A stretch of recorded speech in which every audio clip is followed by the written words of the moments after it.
지난 이야기. 평범한 작가였던 미라는 어느 날 잠에서 깨어나 보니 모르는 남자가 옆에서 자고 있었다는 것을 알게 됩니다. 남자의 정체는 재원. 10년 전에 누군가에게 살해당했던 미라의 전 남자친구였습니다. 죽음으로 이별한 옛 사랑이 살아 돌아왔다는 건 기쁜 일이었지만 문제는 원래 세계선에서의 미라는 이미 결혼한 사람이 있었다는 것. 재원이 살아나는 바람에 역사가 꼬이며 미라의 원래 남편인 민혁은 졸지에 유부녀를 짝사랑하는 직장 동료 정도가 되어버렸습니다. 이 무렵 미라에게는 후회를 기반으로 시간을 돌리는 초능력이 생겼고 자신이 가진 3번의 기회를 활용해 재원이 죽고 민혁과 재회하도록 역사를 돌려놓지만 그 과정에서 충격적인 진실을 알게 됩니다. 미라의 능력은 횟수를 모두 사용하고 나면 가장 사랑하는 사람에게 그 능력이 옮겨간다는 것, 그리고 재원이 살해당하지 않는 것이 원래 역사였다는 것. 즉, 미라를 짝사랑하던 민혁이 과거로가 재원을 죽이면서 미라와 민혁이 결혼하게 된 것이고 미라는 그것도 모른 채 모든 것을 원래대로 돌리겠다는 목표로 민혁과 손을 잡고 재원을 다시 죽인 것입니다. 뒤늦게 진실을 깨달은 미라는 충격에 빠졌지만 이미 자신이 돌릴 수 있는 시간을 모두 사용한 뒤였습니다. 다른 시간선에서 찾아와 살인사건을 일으킨다는 건 상식적으로 있을 수 없는 것이었기에 민혁에게 법의 심판을 내릴 수 있는 방법은 없었고 미라가 할 수 있는 최선의 선택은 민혁과 이혼하는 것 뿐이었습니다. 그리고 이미 몇 번이고 시간을 돌려 역사를 바꾸고 민혁과 연을 끊느라 정신이 없었기에 미라는 자신이 임신한 사실도 모르고 있었습니다. 그렇게 태어난 미라의 딸 설아는 사랑스러운 아이였고 미라는 혼자서 설아를 키우게 되었습니다. 민혁은 몇 번이고 접근금지 명령을 어기고 미라를 설득하려 했고 미라는 이를 역이용해 민혁이 자신과 딸에게 해를 끼치려 한다 누명을 씌워 민혁을 감옥으로 보내버렸습니다. 하지만 그 과정을 모두 지켜보던 설아는 엄마에게 불만을 품기 시작했습니다. 당연히 시간여행과 같은 문제를 설아에게 설명할 순 없었으니 설아가 보기에 미라는 그저 자신을 사랑하는 아빠에게 누명을 씌워버린 도저히 이해할 수 없는 히스테릭한 인간에 불과했으니까요. 그렇게 자신을 구속하려는 엄마에게 반감만을 쌓아가던 어느 날 설아는 산책 도중 한 노인이 다리에서 추락하는 모습을 보았습니다. 태어나서 처음 본 사람의 죽음에 설아는 충격에 빠졌고 처음으로 시간을 돌려 노인을 붙잡았습니다. 1편으로부터 얼마 뒤 세상은 영혼의 존재와 신의 부재를 증명해냈습니다. 이는 사후세계의 증명이기도 했습니다. 영혼은 지평자표계로 고정할 수 없기에 죽는 순간 우주로 튕겨져 나가며 아무것도 볼 수도 느낄 수도 없는 신세로 영원을 떠돌게 됩니다. 사실상 사후세계는 오직 지옥만이 존재하는 셈이었죠. 다행히 해결책도 있었습니다. 과거 미개하다고 생각한 원시 부족들이 사람을 먹는 것으로 그들의 혼이 우리에게 깃든다는 식의 이야기를 하는 것이 진짜였습니다. 미개함과 문명의 기준이 뒤집어지고 모든 인간들은 지옥을 피하기 위해 사람을 먹기 시작했습니다. 상황 자체가 일반인들이 받아들이기엔 너무나도 자극적이었기에 사람들은 이를 육식 또는 장례식이라고 순화해 부르게 되었습니다. 물론 모든 이들이 이를 받아들일 수 있었던 것은 아니었습니다. 가장 문제가 되는 이들은 이미 가족들을 떠나보낸 노년층이었습니다. 이들은 자신의 부모가 이미 지옥에 갔으며 이를 어떤 방식으로도 돌이킬 수 없다는 사실을 받아들일 수 없었습니다. 2편의 주인공인 최노인 역시 견딜 수 없게 뒤틀려버린 세상을 참지 못하고 삶을 포기하려 했지만 그때 한 소녀가 나타나 다짜고짜 최노인을 붙잡고 버티는 바람에 목숨을 건질 수 있었습니다. 이 일을 계기로 최노인은 삶의 의지를 되찾았고 이 무렵 누군가가 최노인에게 접근했습니다. 남자는 육식이 이토록 자연스럽게 문화가 되어버린 것에서 대기업의 음모가 숨겨져 있다며 최노인에게 도움을 요청했습니다. 최노인은 남자를 도와 세상의 진실을 알리기 위해 노력했지만 사실 남자는 그냥 사기꾼이었습니다. 남자는 100여 명의 사람들에게 수십억의 돈을 갈취하고 해외로 도망쳤고 그 모든 죄를 최노인에게 덮어씌웠습니다. 한순간에 감당할 수 없는 큰 죄를 저지른 죄인이 되어버린 최노인 때문에 최노인의 딸과 손자까지 신상을 털려 고생을 하게 되었고 최노인은 함께 남자를 돕던 자신의 친구에게 살해당하고 말았습니다. 최노인은 죽어가면서 더 이상 딸과 손자에게만큼은 해가 되지 않기를 기도했지만 그런 일은 일어날 수 없었습니다. 이 세계에서는 사람이 사람을 먹으면 먹힌 사람은 먹은 사람의 몸에 깃들어 세상을 보고 느낄 수 있습니다. 최노인의 딸과 손자는 최노인의 장례식을 치렀고 이는 딸과 손자가 행복하다면 그것이 최노인의 행복이고 이들이 불행하다면 그것이 최노인의 불행이라는 의미입니다. 법적으로 대한민국의 연좌제는 1980년에 사라졌지만 사람들이 다 법대로만 살 순 없잖아요. 사람들은 수십억을 갈취한 뒤 죽음으로 도피하고 가족의 뒤에 숨어 행복한 여생을 보내려는 최노인을 용납할 수 없었습니다. 범죄자에게 고통을 줄 수만 있다면 무고한 피해같이 사소한 것은 얼마든지 눈 감아줄 수 있는 인간들은 많았습니다. 최노인의 손자 도윤은 어릴 때부터 이유도 모른 채 사람들에게 욕을 먹고 따돌림을 당하게 되었고, 그가 불행해야 세상에 정의가 바로 설 수 있다고 세뇌를 당하게 되었습니다. 중학생이 된 도윤은 이게 일종의 눈치 게임이라 생각했습니다. 어차피 죽으면 장례식을 통해 서로의 몸에 깃들어 영원히 살 수 있습니다. 그러니 이건 도윤과 엄마 중에서 먼저 죽는 쪽이 이기는 눈치 게임입니다. 그리고 그런 도윤을 죽음에서 구한 것은 동급생인 설아였습니다. 어린 시절 죽을 뻔한 노인을 구출해낸 설아는 스스로를 일종의 슈퍼히어로와 같은 존재라 생각하게 되었습니다. 억압하는 엄마, 그리고 누명을 써서 감옥에 간 아빠, 거기에 사람을 구할 수 있는 초능력까지. 이거 완전 슈퍼히어로 클리셰잖아요. 때문에 설아는 두 번째로 시간을 돌려 도윤을 구했습니다. 이후 도윤이 그 유명한 노인 사기꾼의 손자라는 것을 안 뒤에는 조금 놀랐지만 영웅은 그런 걸로 사람을 가리진 않을 테니까요. 다행히 도윤의 엄마는 이를 눈치 게임이라 생각하지 않는 사람이었고, 도윤은 설아의 도움으로 조금씩 평범한 일상을 살게 되었습니다. 그렇게 설아와 도윤은 친구가 되었고, 이 무렵 한국에서는 최노인의 사건 따위는 생각도 나지 않게 만들 엄청난 사건이 일어났습니다. 김정은이 죽었습니다. 암살도 지병도 아닌 정말 그 누구도 예상치 못한 사고로 벌어진 일이었습니다. 원래대로라면 김정은의 딸 김주애가 4대째 북한의 원수가 되었어야 했지만 김주애 역시 준비가 되지 않았고 입지가 충분히 다져지지 않은 상황이었기에 이조차도 여의치 않았습니다. 조선인민군 차소 리영길은 안 그래도 망한 나라에서 이제 리더조차 힘이 없게 되었으니 더 이상 나라를 유지할 수 없다 판단했고 대한민국 정부와 협상을 제안했습니다. 북한이 평화롭게 흡수 통일을 진행하도록 도움을 줄 테니 자신과 측근들을 통일한국의 공신으로 대우해 줄 것. 거절한다면 어차피 대우라도 더 잘 받을 수 있는 중국에 흡수되겠다는 내용이었죠. 정부 입장에서는 정말 이보다 더한 가불기가 없었습니다. 흡수 통일을 합의한다면 어떤 준비도 없는 상태에서 갑작스러운 통일을 맞아 안 그래도 상태가 안 좋은 대한민국의 경제가 더 치명타를 맞을 테고, 심지어 북한 측 주요 인사들을 처벌하기는커녕 오히려 대우해줘야 하는 상황입니다. 왜냐면 그게 사실이니까. 그러면 다음 선거는 망하겠죠. 하지만 흡수 통일을 부정한다면 현 정권이 한반도의 절반을 중국에 갖다 바쳤다는 이야기가 나올 겁니다. 왜냐면 이것도 사실이니까. 그러면 다음 선거는 망하겠죠. 결국 정부가 선택한 결론은 통일이었습니다. 통일을 하고 경제가 망하는 건 어쨌든 뭔가 긍정적인 업적이 하나라도 역사에 남는 것이지만 통일을 안 하고 중국에 바치는 건 오직 나쁜 것밖에 없으니까요. 아무튼 그나마 한국에게 다행인 점이 있다면 여기는 신이 없는 세상이라는 겁니다. 지옥의 존재와 이를 피할 방법이 과학적으로 증명된 이 세계선에서는 생명이 그리 귀중하지 않았습니다. 안 그래도 DMZ 때문에 난민들이 남하하는 것이 거의 불가능한데 군인들이 이들을 막는 데에 있어서 인명피해를 염두에 두지 않아도 되었으니 난민 문제를 조금 덜 수 있게 되었죠. 그렇게 남북한은 하나가 되었지만 DMZ를 선으로 갈라진 채 섞이지 않는 방식으로 운영되었습니다. 극단적인 전체주의 국가였던 북한 주민들이었기에 국가를 위한 희생이 강요되는 것을 그러려니 했고, 그 덕에 난민 문제는 큰 소란 없이 비교적 온건하게 정리될 수 있었습니다. 그리고 신이 없는 세상이 통일을 가져다준 더 큰 이점이 하나 있지만 그건 조금 뒤에 이야기하기로 하고, 오늘의 주인공 도윤과 설아는 DMZ를 넘어 함경도로 가고 있었습니다. 이들이 여름방학을 맞아 함경도로 가게 된 이유는 별거 없었습니다. 바로 흉가 체험이죠. 영혼의 존재가 밝혀진 시대니 당연히 귀신이 존재하지 않는다는 것도 밝혀진 시대이지만 다른 한편으로는 그렇게 흉가 체험이 의의를 갖는 것입니다. 마치 옛날 선조들이 살았던 전통 문화를 체험하듯 옛날 우리 윗세대 사람들은 이런 곳에 다니면서 귀신이라는 걸 믿었대 라는 식의 레트로 여행인 셈이죠. 도윤은 이제 한반도에 새로운 할렘과 같은 포지션이 되어버린 북한을 간다는 것에 걱정이 들었지만 설아는 같이 안 가며 혼자서라도 간다며 고집을 부렸기에 어쩔 수 없었습니다. 두 사람 다 그리 제정신은 아니긴 했습니다. 도윤은 이전처럼 죽고 싶어 하진 않았지만 여전히 극심한 우울증과 무기력증이 남아있는 상태였고, 설아는 어차피 위험해지면 시간을 돌릴 수 있다는 자신감이 오늘의 일탈을 만들어냈습니다.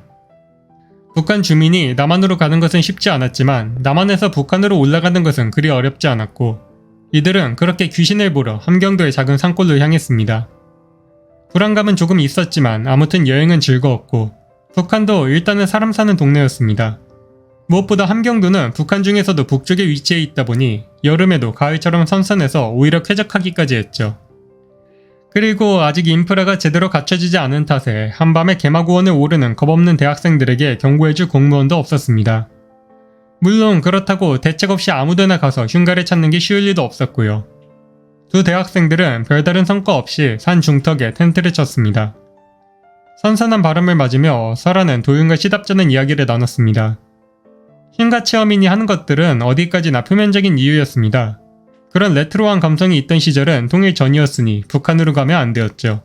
그저 엄마에게서 가장 멀리 도망치고 싶었을 뿐입니다. 설아는 어린 시절부터 아빠가 없이 자랐습니다. 설아의 친부 민혁은 가끔씩 설아를 찾아와 이야기를 들어주고 맛있는 것을 사주긴 했지만 설아의 엄마 미라는 설아가 민혁과 만났다는 이야기를 들을 때마다 불같이 화를 내곤 했죠. 설아는 딸이 아빠를 만나는 것에 왜 이렇게까지 화를 내는지 도무지 이해할 수 없었습니다. 그리고 미라가 민혁을 감옥에 보내는 모습을 보았을 때 설아와 미라의 관계는 더 이상 가족이라 할 수 없게 되어버렸습니다. 미라는 민혁이 설아에게 해를 끼쳤다 거짓 증언을 했고 민혁은 설아와 미라를 위해 어떤 해명도 하지 않고 감옥에 들어갔습니다. 그럼에도 미라는 설아가 어른이 된 뒤에도 마치 자신이 감옥에 넣은 남편이 돌아오기라도 할 것처럼 설아를 구속하려 들었고 설아는 반발 심리로 무작정 집에서 가장 먼 곳으로 도망친 것입니다. 도윤은 이런 이야기를 처음 들었기에 꽤나 놀랐습니다. 세상 모두의 증오를 받고 오직 가족에게만 사랑받았던 도윤과 반대로 설아는 모두의 사랑을 받으며 가족과 대립하고 있었습니다. 아무튼 이런 사연이 있었기에 설아는 아무것도 없는 산에서 헤매고도 별로 아쉽지 않았습니다. 설아는 엄마에게서 벗어난 것만으로도 해방감을 느끼고 있었으니까요. 어차피 귀신이 존재하지 않는다는 게 증명된 세상이니 귀신을 진짜로 볼 수 있다는 기대를 한 적도 없었고요. 하지만 야산에 귀신이 안 나오면 그건 또 그거 나름대로 서운할 일이죠. 부스럭거리는 소리에 놀란 설아는 소리가 들린 곳으로 걸었고 그곳에서 상당한 넓이의 동굴을 발견했습니다. 근처에는 죽은 민물고기나 동물의 뼈가 있었기에 혹시 곰이라도 사는 거 아닌가 불안해진 도윤은 돌아갈 것을 제안했고 그 타이밍에 두 사람 앞에 곰보다 충격적인 것이 나타났습니다. 바로 이족보행 휴머노이드 로봇이었죠. 그리고 잠시 뒤 로봇보다 충격적인 것도 나타났습니다. 바로 로봇의 뒤통수에 드롭킥을 날리는 또 다른 설아였습니다. 바닥에 머리를 처박은 로봇을 한 번 더 밟은 설아는 도윤과 설아에게 도망치라고 외친 뒤 사라졌고 두 사람은 상상도 못한 사태에 놀라 동굴 안으로 뛰어들어갔습니다. 충분히 깊게 들어간 뒤 설아의 머릿속에 새로운 기억이 심어졌습니다. 갑자기 나타난 로봇에 설아와 도윤은 모두 머리가 얼어버렸습니다. 그리고 지도 당황했는지 가만히 있던 로봇이 먼저 두 사람을 덮쳤습니다. 설아에게 달려들려는 로봇을 가로막던 도윤은 한 번에 튕겨져 나가 뼈가 박살났고 놀란 설아는 로봇이 자신을 공격하기 전에 시간을 돌렸습니다. 그리고 과거로 간 뒤 로봇에게는 드롭킥을, 두 사람에게는 경고를 날려주었죠. 바뀌기 전과 바뀐 후의 역사를 모두 기억한 설아는 도윤에게 간단히 상황을 설명했습니다. 도윤은 이제야 설아가 어떻게 중학생 시절 자신의 목숨을 구할 수 있었는지 그리고 방금 전에 한자리에 두 명이 있을 수 있었는지 이해하게 되었습니다. 그러면 이제 문제 해결이죠. 동굴에 곰이 있든 케르베로스가 있든 그냥 설아가 하루 전으로 돌아가 자신에게 경고만 해주면 끝입니다. 설아는 갑자기 겪게 된 로봇 사태에 재미있어 하면서 시간을 돌렸고 아무 일도 일어나지 않았습니다. 왜냐면 1편에서 이야기했듯 이 능력은 3회 사용 시 사라지니까. 하지만 설아는 이 힘을 물려준 엄마와 대화를 하기는커녕 오히려 적극적으로 숨겼기에 이에 대해 전혀 알지 못하고 있었습니다. 차라리 아예 이기적인 성격이라 힘을 마구잡이로 남용했다면 능력이 처음 발현되자마자 3번을 다 날려버리고 허무하게 끝나버렸겠지만 설아는 자신이 가진 능력을 소중하게 여겼기에 오히려 가장 필요한 순간에 무능력자가 되고 말았습니다. 설아는 아무 일도 일어나지 않자 패닉에 빠져버리고 잠시 뒤 드롭킥을 맞았던 로봇이 다시 움직이는 소리가 들려왔습니다. 도윤은 일단 설아를 끌고 동굴 더 깊은 곳까지 들어갔습니다. 여러 갈림길이 이어진 동굴을 헤매던 설아와 도윤은 한 가지 의문점을 발견했습니다. 동굴은 박쥐나 생선, 들쥐와 같은 동물들을 먹은 흔적이 보였습니다. 마치 누군가가 오랫동안 이곳에 숨어 지내는 것처럼요. 하지만 로봇이 고기를 먹던가요? 그리고 그 로봇은 또 뭐였을까요? 저 정도 수준의 이족보행 로봇은 적어도 한국에서는 만들어진 적 없었습니다. 상식적으로 납득할 수 없는 단서들의 모임에 혼란스러워하며 동굴의 끝에 들어선 둘은 깊은 곳에서 한 남자와 마주쳤습니다. 아니면 반 남자라고 해도 되겠네요. 몸에서 멀쩡하게 남은 부분이 절반 정도밖에 되지 않았으니까요. 흰 가운을 입은 남자는 살아있는 게 신기할 정도로 정성스럽게 조각나 있었습니다. 남자는 인기척을 느끼자 경기를 일으키며 공포에 질렸다가 두 사람이 인간이라는 것을 확인하고 안심했습니다. 하지만 두 사람 역시 로봇 때문에 이곳에 왔다는 말을 듣자 절망했습니다. 남자의 이름은 미소. 로봇의 증오를 받아내기 위해 이곳에 갇힌 사람입니다. 시간을 과거로 돌려서 육식의 문화화가 진행되었던 시점, 일부 시대착오적인 인물들이 완전히 도태되고 난 뒤 이제 대부분의 사람들은 사람이 사람을 먹어 영혼을 구원한다는 개념에 완전히 익숙해졌습니다. 하지만 그럼에도 육식 자체의 문제는 남아있었습니다. 가령 쿠루병은 어떻게 할까요? 납 중독은 또 어떻게 할까요? 인간은 최상위 포식자이기에 인간을 먹는다는 것은 그만큼 몸에 독소가 쌓이는 것을 의미합니다. 즉 육식을 통해 영혼을 몸에 깃들게 하는 방식은 어디까지나 당장 죽는 사람들이 지옥에 가지 않게 막아주는 것일 뿐, 장기적으로는 평균 수명의 급격한 단축과 기형아 출생률의 증가를 야기해 인간의 삶의 질이 대폭 떨어질 수밖에 없었죠. 문제는 이를 극복하기 위해서는 인체 실험이 필수라는 것입니다. 영혼은 지구상에서 오직 인간만이 가진 기관이었으니까요. 그리고 이미 죽은 사람이 사전에 자신의 몸을 기증하는 일반적인 상황과 달리 이 실험의 경우 실험 대상의 영혼이 지옥에 가게 될 확률이 극도로 높다는 문제가 있었습니다. 어차피 곧 죽을 몸인 거 내가 죽고 나면 현대과학을 위해 사용해달라 말하는 사람과 현대과학을 위해 나를 영원한 지옥에서 고통받게 해달라고 말하는 사람의 수가 같을 순 없습니다. 민주주의 국가에서는요. 인체의 신비전으로 유명한 중국이나 러시아, 북한과 같은 공산주의 전체주의 국가들은 사람들의 인권을 크게 상관하지 않았고 죄를 지었거나 정치적으로 말린 사람들을 그냥 실험대에 놓고 지옥에 보내버렸습니다. 그렇다고 민주주의 국가에서 이걸 막기도 쉽지 않았습니다. 왜냐면 어쨌든 실험에 늦게 성공할수록 지구 전체에 돌이킬 수 없는 유전자적 결함이 발생할 수도 있다 보니 민주주의 국가 내에서도 이걸 제재하는 것이 옳은지로 찬반이 갈리고 있었으니까요. 그때 혜성처럼 나타난 것이 바로 통일된 한국이었습니다. 왜냐면 통일된 한국은 민주주의 국가이면서 국민의 절반이 전체주의 빈곤층이었으니까. 그리고 DMZ의 존재로 통일 이후에도 남북한이 거의 섞이지 않았으니까. 여기서 인체 실험의 옳고 그름을 논하는 것은 전쟁터에서 살인은 옳은지를 토론하는 것과 같았습니다. 마치 냉전 시대의 미국이 공산주의에 맞서 민주주의를 수호하기 위해 민간인을 대상으로 강제로 세뇌 약물 실험을 했던 MK 울트라처럼 한국은 전체주의의 도움으로 민주주의를 수호하는 국가가 되었습니다. 물론 MK 울트라처럼 먼 훗날에는 흑역사로 남게 되겠지만 아무튼 오늘은 먼 훗날이 아니었습니다. 한국의 영혼학 실험은 공식적으로는 극비였지만 여러 나라의 비밀스러운 지원을 받고 있었고 사실 국민들도 어느 정도는 의심하고 있었습니다. 한국이 갑자기 영혼학 연구에서 세계적으로 손꼽히는 국가가 되었는데 의심하지 않는 게 더 이상한 일이었죠. 그저 실험의 피해자가 나나 내 주위 사람이 아니라 4km짜리 지레지대 북쪽의 사람들이고 실험의 수혜자는 나나 내 주위 사람들이니까요. 안 그래도 통일한 뒤로 세금이 까마득하게 올라가지고 당장 먹고 살기가 팍팍해졌는데 그 정도 쓸모도 없으면 통일을 왜 함? 사실 애초에 그러려고 통일한 건 아니었지만 사람의 마인드란 건 원래 그런 거니까요. 아무튼 그렇게 세워진 북한의 수많은 영혼학 연구소 중 하나에 미소가 연구원으로 있는 시설도 있었습니다. 이들이 연구하고 있는 것은 바로 사물빙이었습니다. 죽은 사람의 시체를 먹어 자신의 몸에 깃들게 하는 현재의 방법은 영혼이 사람에게 영향을 전혀 끼치지 못하기에 육식에 거부감이 들지 않는다는 장점이 있지만 영혼 입장에서는 이게 단점이기도 했습니다. 때문에 마치 귀신 들린 인형처럼 진짜로 사물의 영혼을 깃들게 해서 죽은 뒤에도 자신의 삶을 이어나갈 수 있도록 하는 방법을 찾고 있었죠. 국가에서 운영하는 다른 연구소와 달리 대기업 L사에서 사후 패키지 상품으로 운영하기 위해 연구하는 시설이었지만 사후에도 자신의 삶을 이어나갈 수 있다는 점이 크게 어필이 되어 높으신 분들에게도 비밀스럽게 많은 지원을 받고 있었습니다.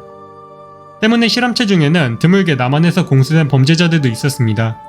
민혁이라는 이름의 범죄자는 예의 바른 태도와 서글서글한 성격으로 좋은 평가를 받았지만 아내를 폭행해 이혼한 뒤에도 딸을 스토킹하며 추행해 감옥에 간 아주 악질적인 인간이었습니다.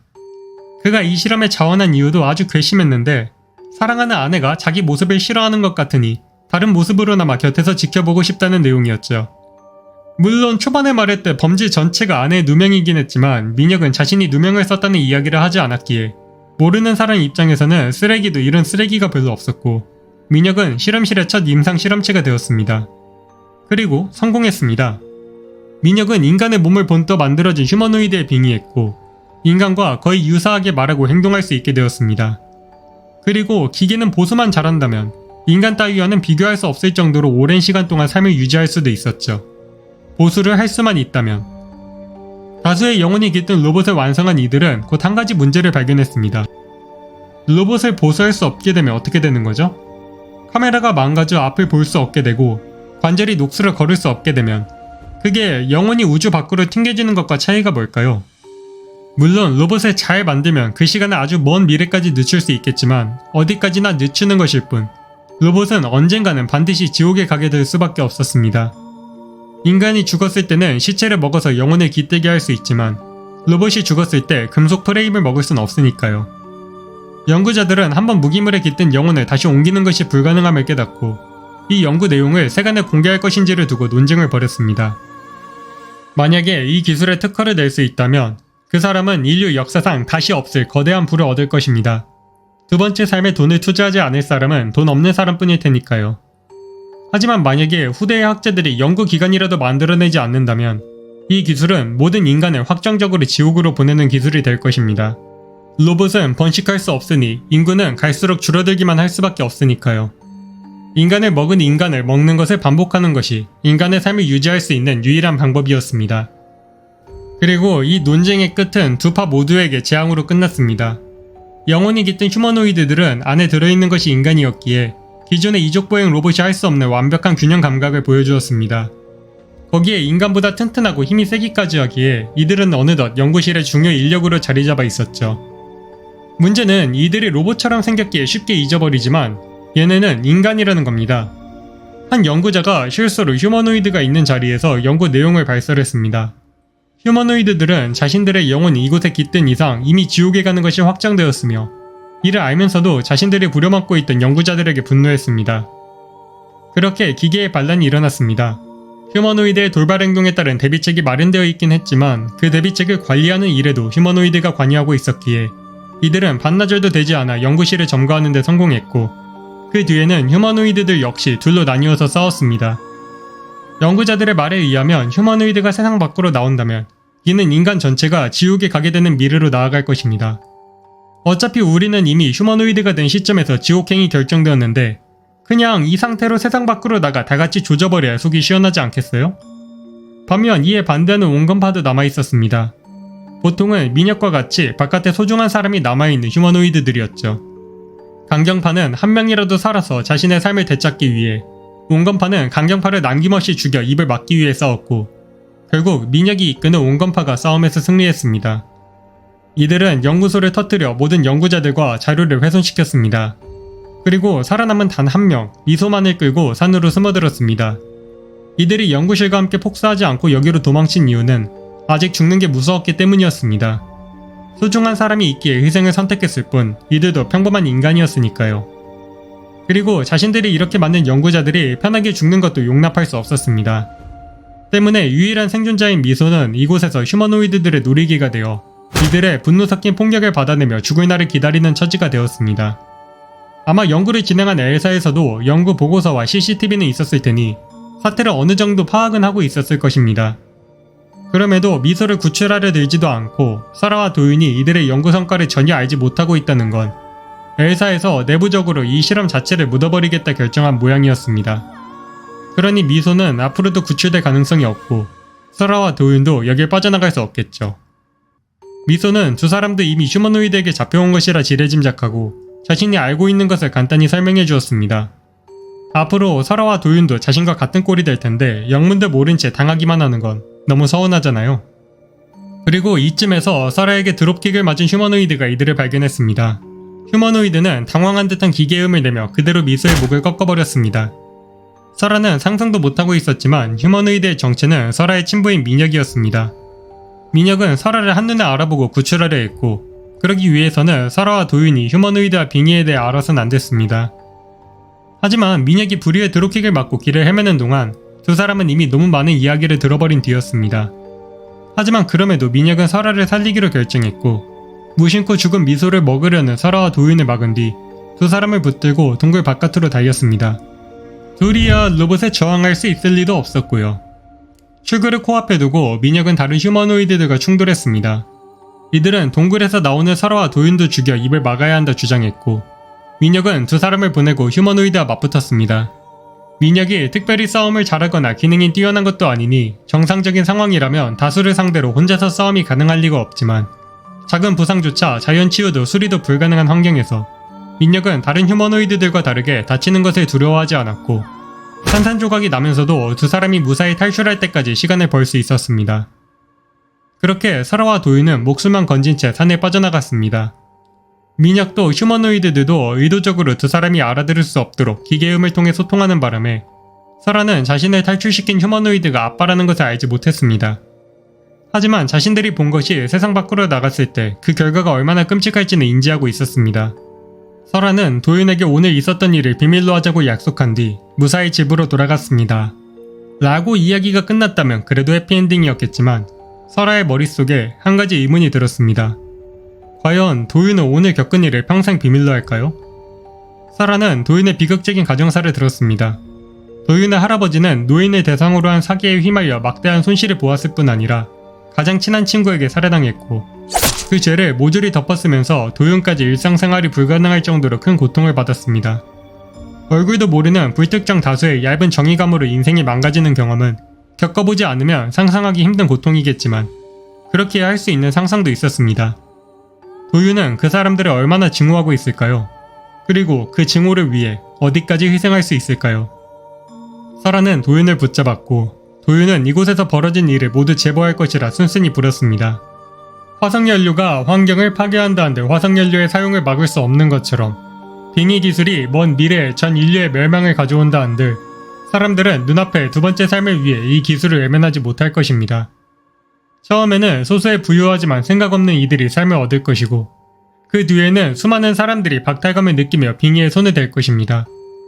그리고 이를 최초로 제보한 도윤은 이 변화에 상당한 지분을 얻게 되겠죠. 도윤의 할아버지는 선의로 세상의 증오를 받았으니 도윤은 악의로 세상의 존경을 받아줘야 밸런스가 맞지 않겠나요? 자신을 증오하고 핍박한 이들에게 존경을 받으면서 최종적으로는 모두 지옥에 보내버리기까지 할 수 있는 절호의 기회를 도윤은 절대 놓칠 수 없었습니다. 그리고 설아는 이를 용납할 수 없었습니다. 산에 내려가며 설아는 돌을 집어들었습니다.